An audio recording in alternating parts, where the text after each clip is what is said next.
The night wind along the U.S.-Mexico border whispered restlessly through the palm fronds.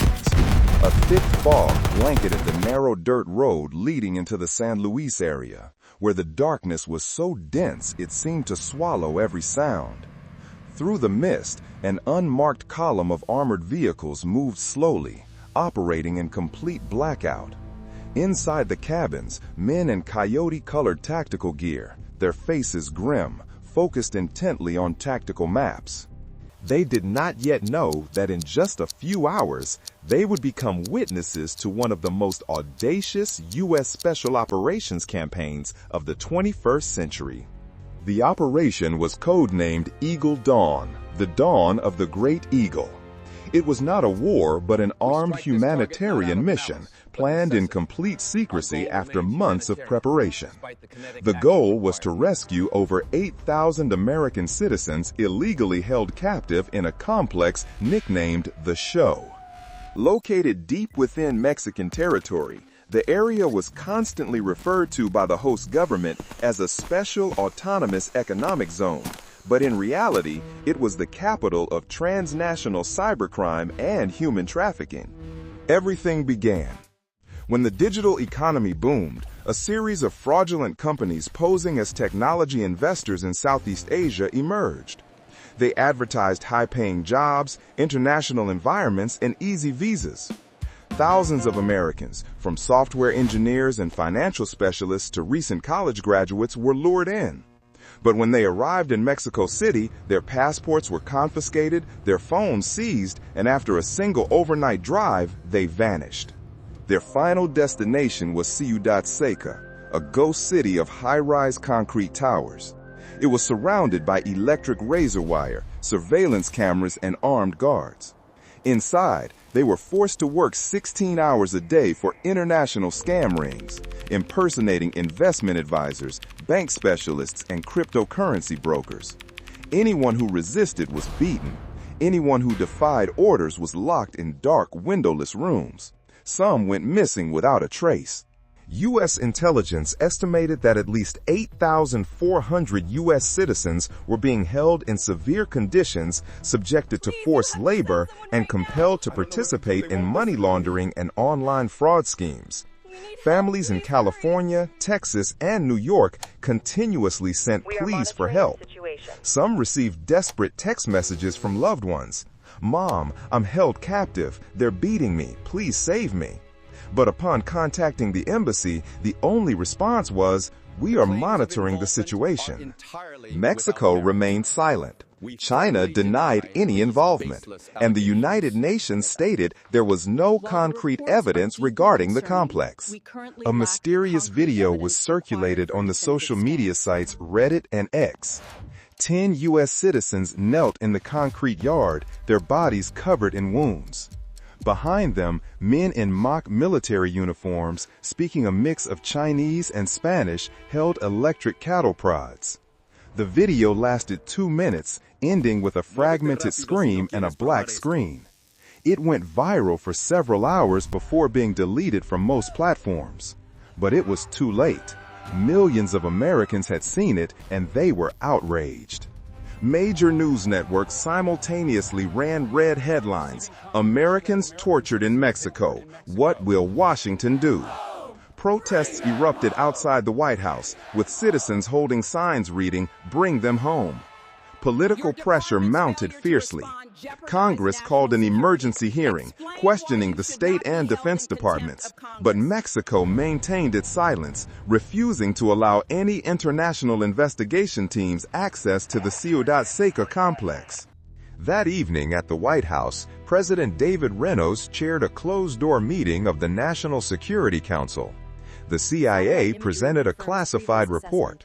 Satellite imagery showed the autonomous zone contained more than 15 large complexes, each holding hundreds of people, protected by high-voltage electric fences and guard posts with heavy machine guns. The occupying force was estimated at over 10,000 personnel, mostly mercenaries from Myanmar and Russia, equipped with AK-103 rifles, armored personnel carriers, and even old anti-aircraft artillery. The room fell silent. The president looked around, his voice heavy. "We have sent diplomatic notes. We have negotiated. We have been ignored. If they won't rescue our people, we will do it ourselves." That statement was later recorded in classified files as the activation order for Operation Eagle Dawn, the largest citizen rescue operation since the Panama operation. The U.S. Special Operations Command, U.S. SIM, received the top-secret order. The Delta Force's C-Team 6 and the 160th Special Operations Aviation Regiment, SOAR, were mobilized on the Pacific Ocean. The amphibious assault ship USS America was redirected toward the Gulf of Mexico. 3 Virginia-class nuclear submarines silently left Naval Base San Diego and approached the Mexican coastline. No diplomatic statements were issued, no warnings given. At Lackland Air Force Base, Texas, 12 MH-60 Blackhawk and CH-47 Chinook helicopters underwent emergency maintenance, ready for takeoff. Behind them, 4 AC-130 Ghost Rider gunships prepared for long-range fire support, while 2 B-2 Spirit stealth bombers flew patrols over southern Guatemala. All awaited a single command. In the underground command center beneath the Pentagon, General Charles Mark Allister, the operation commander, stated concisely over the encrypted line, "This is not war, but we will operate as if it is a real war, because our people are dying out there every day." Concurrently, in a small room in Arlington, NSA specialists monitored live satellite feeds. Small, bright dots appeared on the screens. The buildings of the Ciudad Seca autonomous zone. Every heat signature, every movement was recorded second by second. Under the world's shadow, the U.S. had prepared for a fiery dawn. On the ground, Special Forces soldiers double-checked their gear. HK-416 assault rifles, SIG P320 pistols, Gerber combat knives, and thermal optics. Each carried 4 magazines, a personal first aid kit, and a small patch with the handwritten message, "Bring them home." They said nothing, silently looking at each other through the blurred visors of their helmets. Somewhere, over 8,000 of their countrymen were waiting. No one knew exactly what would happen, only that when the command was given, they would fly into a zone the world considered forbidden. The eastern sky was still pitch black. On the other side of the globe, President Renos stood alone in the Oval Office. A faint light illuminated the map of Central America spread across his desk. He placed his hand on the small bright spot of Ciudad Seca and quietly said, "They are coming home." Outside the White House, Washington, D.C. slept peacefully. No one knew that in just a few hours, this silence would be torn apart by the sound of rotor blades, by the roar of the awakening eagle. And deep within the western jungles of Mexico, the dawn of freedom was slowly forming in the thickest darkness. Above the Texas-Mexico border, low clouds seemed to touch the rotor blades. The night was pitch black, with only the faint light of stars on the horizon. At an altitude of 100 meters, 12 Black Hawk helicopters flew in absolute silence, no lights, no signals. Inside, U.S. Special Operators sat motionless, eyes glued to the digital maps on their wrists. Each man's mission was programmed down to the second. They knew that one mistake could collapse the entire operation. At the Forward Command Center, temporarily established at Lackland Air Force Base, Texas, screens displayed live satellite images. Each red dot on the map represented a building in the Ciudad Seca autonomous zone. 15 complexes were numbered A through O. 3 were identified as the main detention areas, each holding thousands of people. U.S. National Intelligence had successfully turned 2 local assets who provided information that the entry would occur precisely at 3:10 a.m. That was the briefest moment when the security firewall was lowered and the camera system temporarily shut down for data updates. A window of opportunity lasting just 3 minutes, and those 3 minutes were the only chance for 8,000 lives. General McAllister gave the short command, execute. From a distance, 4 AC-130 Ghost Riders increased altitude, locking on to the autonomous zone's anti-aircraft radar stations. From 15 miles away, 2 AGM-176 Griffin missiles were launched, tearing through the night, striking their targets with meter-perfect precision. Dry, sharp explosions and flashes of light lasted for a few seconds before vanishing. The entire radar system was neutralized. Immediately after, 5 Chinook helicopters descended, flying just 30 meters above the ground, weaving through the thin line of trees. The sound of the rotor blades was drowned out by the rain and wind.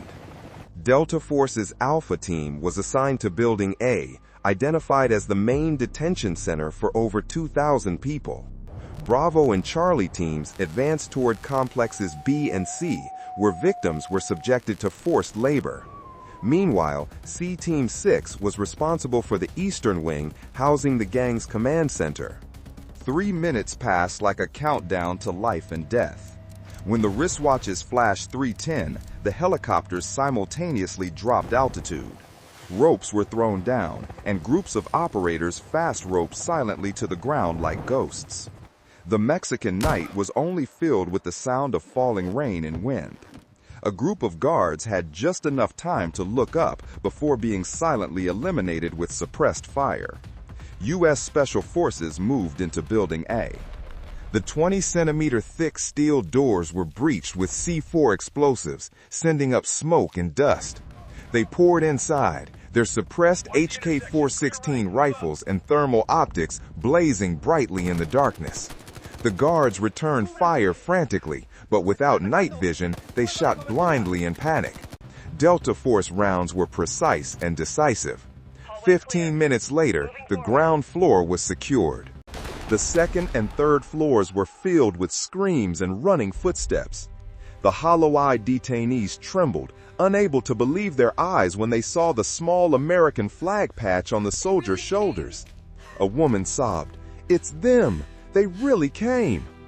They were moved to the basement and assembled for evacuation. Outside, the first Chinook was waiting. Every minute was more precious than gold. But when Bravo team reached Complex B, the situation deteriorated. The gang realized there had been a breach. Emergency lights illuminated the entire area from the watchtowers. Machine guns opened fire, rounds screaming through the air and sparking off the concrete walls. The AC-130 responded instantly, pouring 30mm cannon fire onto the hostile positions. Columns of smoke rose. The smell of burning metal and gunpowder spread throughout the area. Meanwhile, in Complex C, Charlie team was pinned down at the main staircase, where the enemy had set booby traps.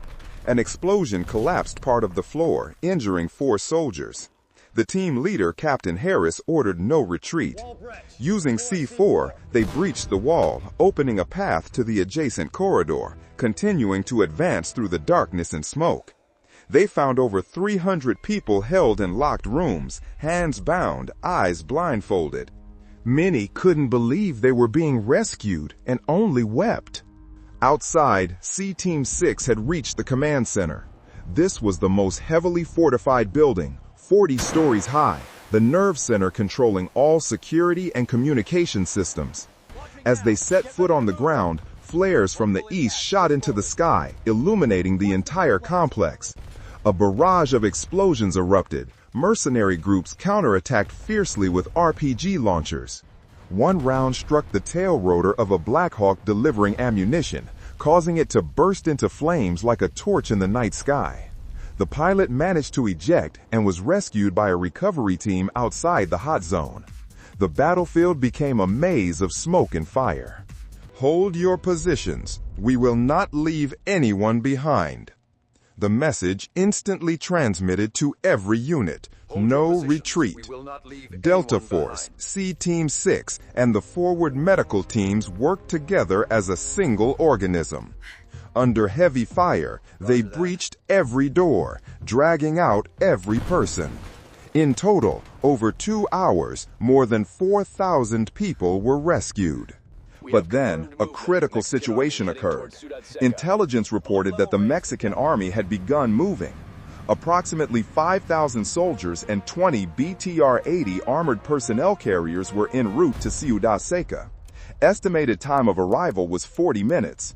The safety window was rapidly closing. Alistair was forced to decide. Phase withdrawal, prioritizing civilians first. On the ground, the Chinooks and Blackhawks began boarding people. Each was designed for 100 people, but was now carrying up to 300 injured and exhausted individuals. Women and children were boarded first. Many lacked the strength to stand and were carried by the soldiers onto the loading ramps. They wept, trembled, and offered thanks with tight handshakes. At dawn, the final Chinook departed Complex A. Behind them, the sound of gunfire still echoed. A small contingent of C-Team 6 remained behind for cover, securing the withdrawal corridor. When the enemy attempted to pursue, they detonated 4 pre-placed C4 charges, collapsing the entire ground floor of the command building. Fire rose high, black smoke obscured the sky, and the team retreated through an underground tunnel leading to the edge of the jungle, where they were picked up by a Blackhawk at the secondary rendezvous point. As the last rotor blade left the ground, the entire Ciudad Seca complex was engulfed in flames. The explosions continued to echo with the wind, like the roar of the great eagle that had torn through the night. In the distance, the first light of dawn appeared behind the mountain range. 8,000 lives had been pulled out of hell. On the command screens at the Pentagon, the final signal appeared. Extraction complete. Everyone in the room stood up, paused for a few seconds, then erupted in brief applause. President Reynos bowed his head and murmured, "We did what needed to be done." But he knew well that the political consequences were just beginning, because the action taken by the U.S. that night had bypassed all rules of international diplomacy. And when the sun rose over Mexico City, the world would wake up asking whether humanitarianism could override national sovereignty. In the eastern sky, the American helicopter fleet flew in formation toward the Texas border. Below were thick jungles, rivers, and dirt roads filled with dust. Inside the cabins, the rescued lay close together. Many were still shaken. One person looked through the window and whispered, "I thought I was going to die there." A soldier placed a hand on their shoulder and quietly said, "No one gets left behind. No one." Dawn was breaking. The eagle had taken flight, but its fury had only just begun. The eastern sky gradually brightened. Thin clouds dispersed against the pale horizon, casting a pink light onto the spinning rotor blades. The U.S. helicopter formation departed Mexican airspace, crossing the sparse jungle near the Texas border. Below, the column of black smoke from Ciudad Seca still rose high, swirling in the morning wind like a bleeding wound at dawn. Inside the Chinook cabin, the air was thick with the smell of oil, gunpowder, and blood. Over 300 people were crowded into a space designed for only 150. Some sobbed hysterically. Others were silent as statues, their eyes vacant. A Delta soldier bent down and draped a silver blanket over a woman who had just fainted, quietly telling his comrade, "She has shallow breathing, needs oxygen immediately." Over the radio frequency, the pilot's voice came through sharply. All formations maintain heading 270 degrees. First landing point, the forward base in Texas. Estimated time of arrival. In the Pentagon, satellite signals confirmed that all forces had escaped Mexican airspace. President Reynos stood next to General McAllister in the command room. Neither spoke, simply watching the moving dots on the map, symbols of the aircraft fleet leaving hell. But news never sleeps. As the helicopters touched the border near Mexico City, alarms sounded across government agencies. The Mexican army detected numerous explosions in the Ciudad Seca region and confirmed an external infiltration. Within 1 hour, images from security cameras were leaked online. Shadows of people in American-style military uniforms, unflagged night-flying helicopters, charred vehicle wreckage in the streets. Mexican social media exploded. Local media called it an unprecedented attack on national territory. In Beijing, the Chinese Ministry of Foreign Affairs held an emergency press conference demanding that the U.S. clearly explain its military action in a sovereign nation. A spokesperson stated, "Any nation that gives itself permission to invade the territory of another will face serious consequences." In Washington, U.S. news networks began running huge headlines. U.S. secret operation in Mexico, over 800 citizens rescued. The story was not yet officially confirmed, but the nation was gripped. President Rinos held a meeting with the high-level security team that morning. McMaster presented the preliminary report. 850 American citizens confirmed safe. 21 personnel killed during the rescue operation. 12 soldiers wounded, 3 in critical condition. All forces had returned to base CAS. Rinos was silent for a long time, then asked, "Did we leave any traces?" McMaster replied, "We wiped the data clean, destroyed the temporary detention facility, but Mexico will know who did it." The president nodded, knowing that was inevitable. When the first formation landed at the Texas base, the scene was overwhelming. Hundreds of people disembarked, their faces stunned. Many couldn't believe they had survived. A young woman from Texas stepped off the plane, saw the American flag hanging at the base, and burst into tears. A soldier offered her a bottle of water and quietly said, "You are safe now. Welcome home." She trembled and replied, "I thought no one remembered us anymore." The rescued were transferred to a C-17 transport plane bound for Guam, then San Diego. Meanwhile, CNN, Reuters, and Al Jazeera all published leaked clips from the scene. Explosions, helicopters, gunfire. The world began to debate. Was this a righteous act of rescue or a serious violation of sovereignty? That afternoon, Mexico recalled the U.S. ambassador, accusing Washington of armed invasion. Beijing issued a strong statement, arguing that the U.S. had violated the international order. The United Nations called an emergency meeting of the Security Council. NATO allies reacted cautiously.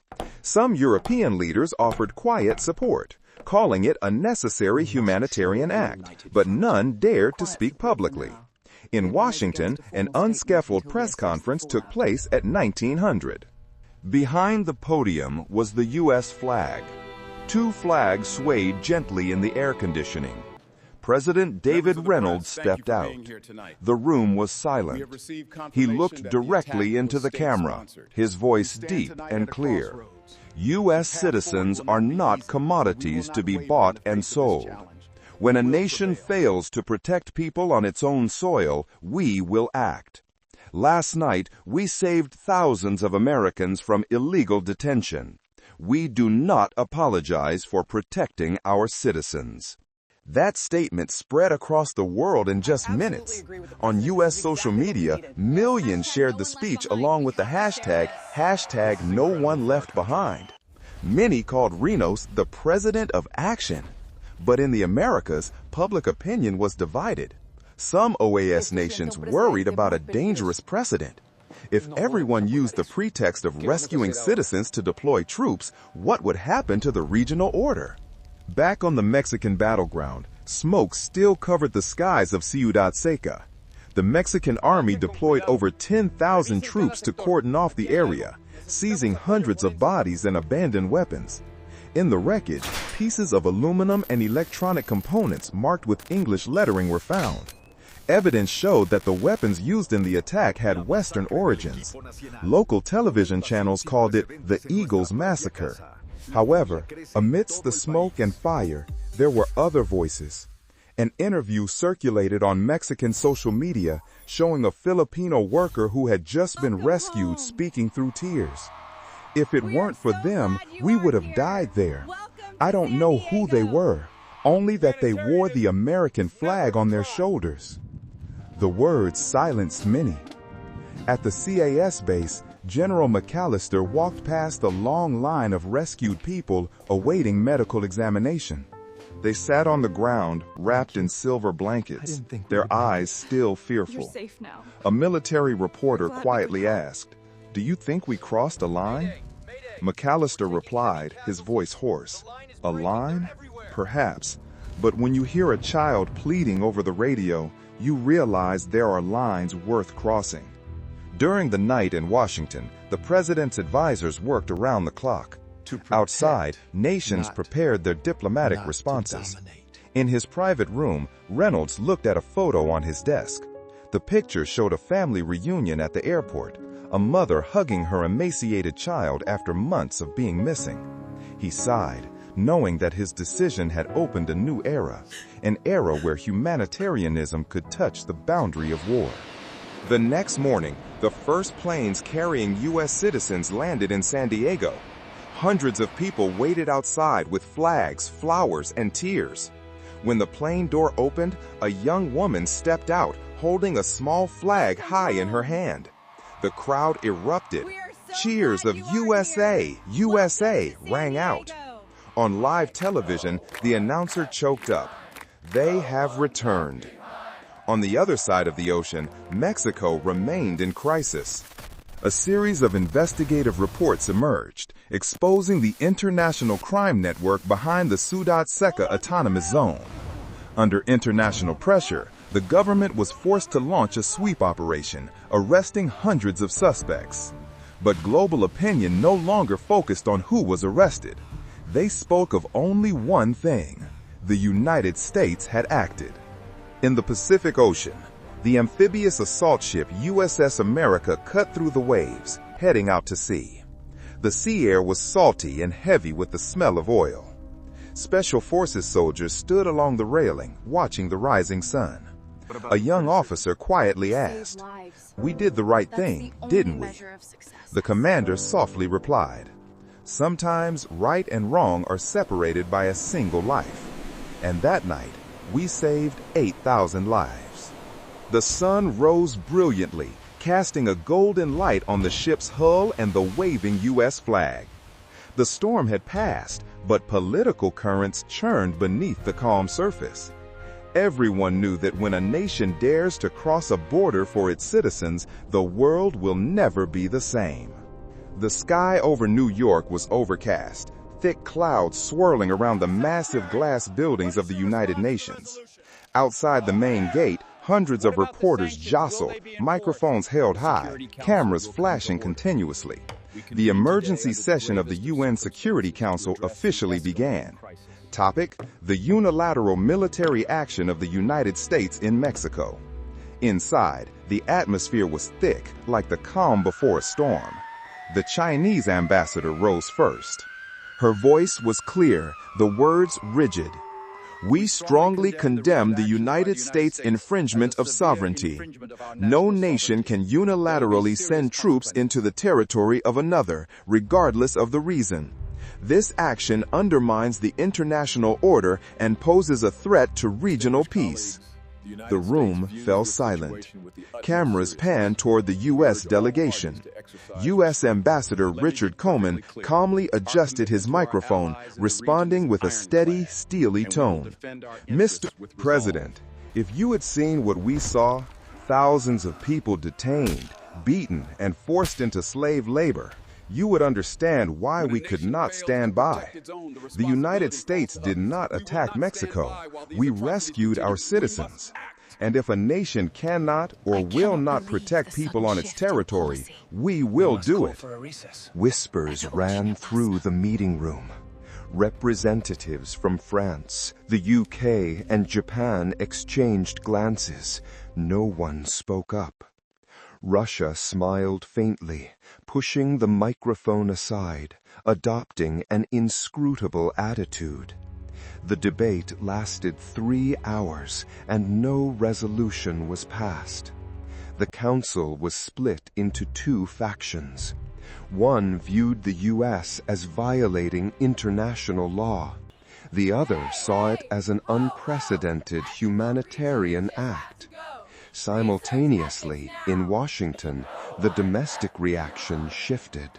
On Pennsylvania Avenue, tens of thousands gathered, holding banners reading #NoOneLeftBehind, American flags covering the plaza. A veteran who had served in Iraq told an NBC reporter, "We fought for freedom, and this time they fought for their own people. That is something to be proud of." Meanwhile, in New York, hundreds of students protested the operation, arguing that the U.S. had crossed an ethical boundary by entering another country's territory without UN approval. U.S. media was fiercely divided. Fox News called it a new Eisenhower moment, with the U.S. asserting its moral strength. CNN was more cautious, asking, if every nation were to grant itself the right to act like this, would there be any rule of law left in the world? An op-ed in the New York Times wrote, "Operation Eagle Dawn saved 8,000 people, but it also opened the door to an era where the line between humanitarianism and sovereignty has blurred." In Beijing, the Ministry of Foreign Affairs issued a harsh statement demanding that Washington publicly apologize and pay compensation. They called the operation a reckless act with imperialist overtones. Mexico filed a dossier with the UN requesting an international investigation. The Mexican Prime Minister stated on national television, "We do not need anyone to teach us how to protect our citizens on our own soil. This is an insult to sovereignty." But the same day, a report from an independent investigative team from the OAS began to leak. They found horrifying evidence: images of torture, crowded detention rooms, thousands of electronic devices used for international fraud. The global conversation began to change tone. Several European newspapers ran headlines, "Which is worse, violating sovereignty or ignoring crime?" In the Philippines, Indonesia, and Vietnam, social media pages were flooded with comments supporting the U.S. action.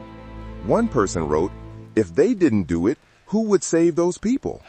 In the White House, President Reynos barely left his desk for 2 days. Before him were 3 folders: casualty reports, international reactions, and proposals for economic sanctions from Beijing. Outside his window, the Washington sky rained. National Security Advisor Laura Davis entered, speaking softly. "Sir, China has halted bilateral trade talks. They are threatening sanctions against U.S. defense companies." Reynos looked out at the rain and said slowly, "We knew the cost from the beginning, but I will not apologize for saving people." That evening at the Pentagon, General McAllister met with the returning soldiers. They were greeted as heroes. In the field medical room, the rescued citizens took turns shaking hands with the special operators. A middle-aged man trembled, saying, "You brought us home. I will tell my children about that night." McAllister just nodded, saying nothing. He knew that beneath the thanks lay memories no one wanted to recall. Many soldiers were still haunted by what they had seen in the detention area. The dark rooms, the moaning of bound people whose eyes had lost hope. The CIA's classified report was submitted to Congress. Operation Eagle Dawn was 97% successful, with no collateral civilian casualties. All crime infrastructure at Ciudad Seca had been neutralized. However, evidence suggested that at least 4 similar complexes existed in Myanmar and Laos. The conclusion of the report created a heavy atmosphere in the room. An older senator sighed. "This means it is only the beginning." In Mexico, international pressure was heavy. Under pressure from the OAS and human rights organizations, the government was forced to launch an internal sweep operation. Over 2,000 gang members were arrested. Dozens of high-ranking officials were suspended for investigation. The buildings that served as prisons were leveled. An anonymous official told Reuters, "If the U.S. hadn't attacked, we probably would have remained silent." Amidst the diplomatic storm, President Reynolds unexpectedly received a call from the UN Secretary General. The man's voice on the other end of the line was measured. "Sir, you may have set a precedent. I do not know if it is good or bad, but history will remember this." Reynolds replied simply, "History should remember that people should never be abandoned. At San Diego International Airport, an official welcoming ceremony was held. Thousands of people packed the tarmac, American flags waving under the sun. The president stepped out and shook hands with each of the rescued. An 8-year-old boy hugged him and asked, "Mister, why did you save my mom?" Reynolds knelt down and smiled. "Because your mom is an American, and America never forgets its own." The quote immediately spread worldwide, becoming the symbol of the operation. But behind the glory were heavy consequences. U.S.-Mexican diplomatic relations froze. Beijing recalled its ambassador, threatening investment blockades. The OAS was deeply divided. Global financial markets fluctuated for several days over fears of regional conflict. Some nations proposed establishing new rules for conditional humanitarian intervention.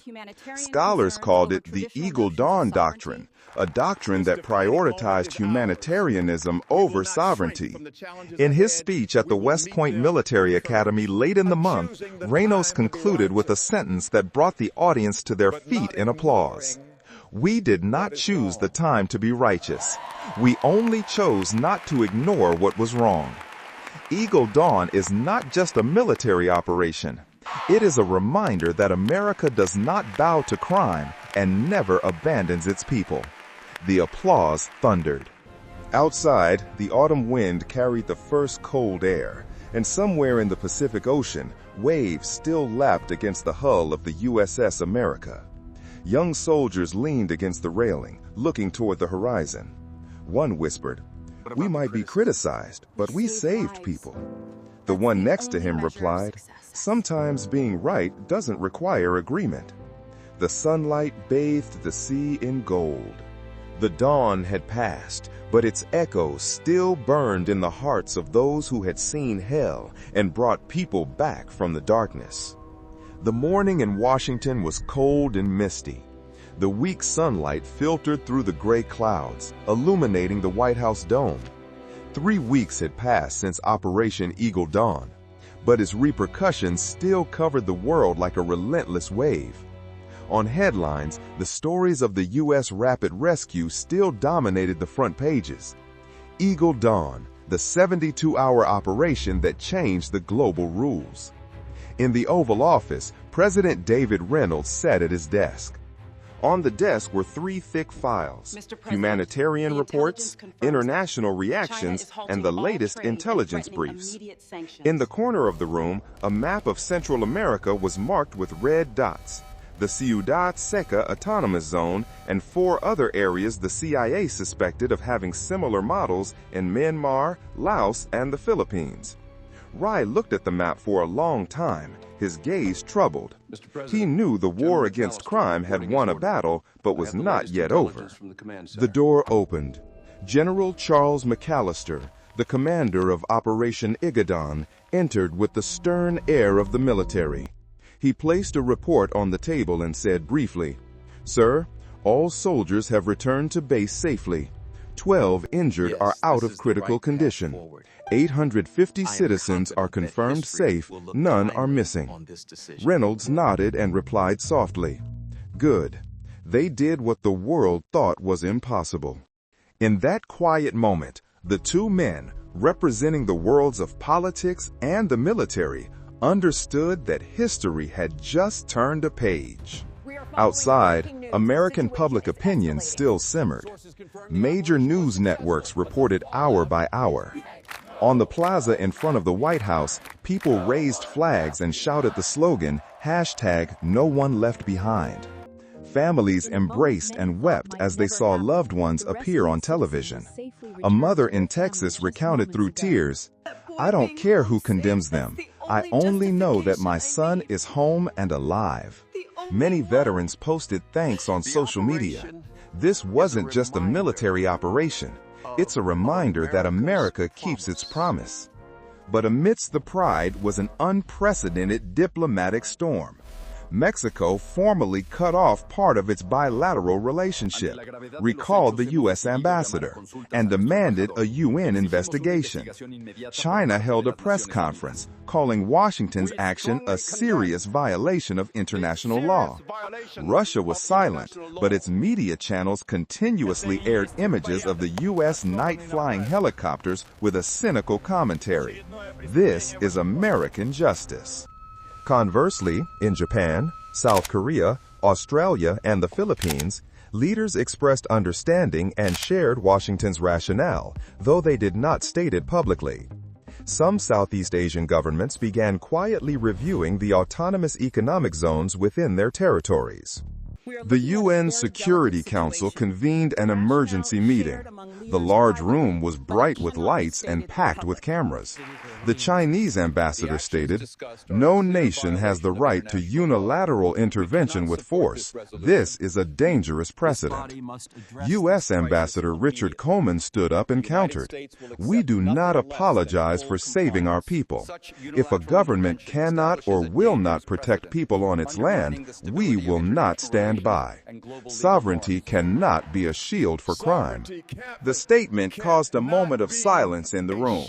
Cameras focused on the faces of the ambassadors. Some bowed their heads, others pursed their lips. The session ended without a resolution.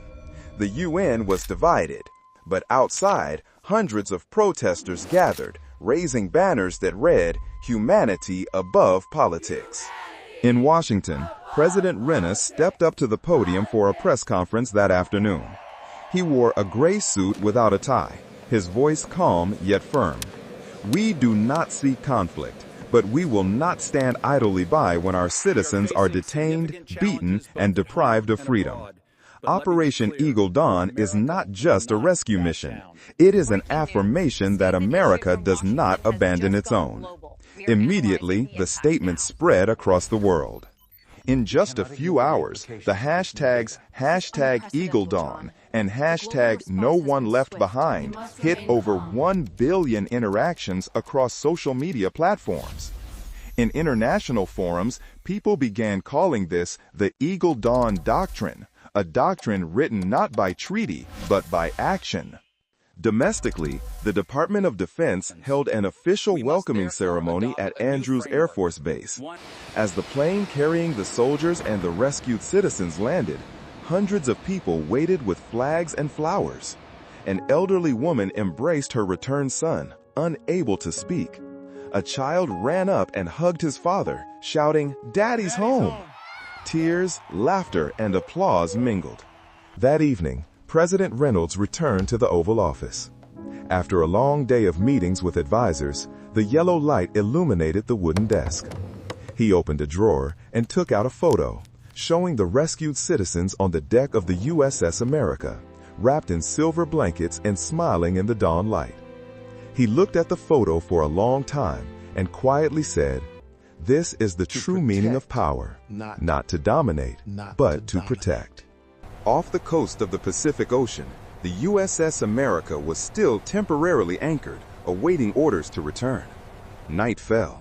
The wind carried the salty air and an unusual stillness.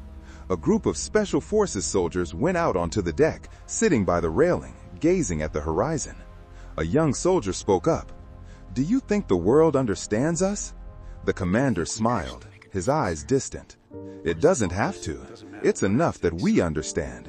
We brought them home." The sea breeze blew gently, blending with the sound of the waves and the light of the crescent moon. A small memorial service was held at Lackland Air Force Base, Texas. Against the backdrop of the American flag, 12 small photos of the fallen soldiers were neatly arranged. McAllister stood before the formation, his voice deep and decisive. These men did not die for war. They died for the belief that human beings are worth saving. Eagle Dawn is not an end, but a reminder to the world that humanitarianism is never a crime. The line of soldiers stood silently. The wind blew. The flag fluttered. A small moment, but enough to be etched into the memory of all who witnessed it. That afternoon, the Pentagon sent the final debriefing to the White House. Operation Igadan was complete. No American citizens remained detained in the Mexican Autonomous Zone. Included was a short note from General McAllister. History may judge us, but on that night, when the sound of the rotor blades filled the air, I knew we had chosen correctly.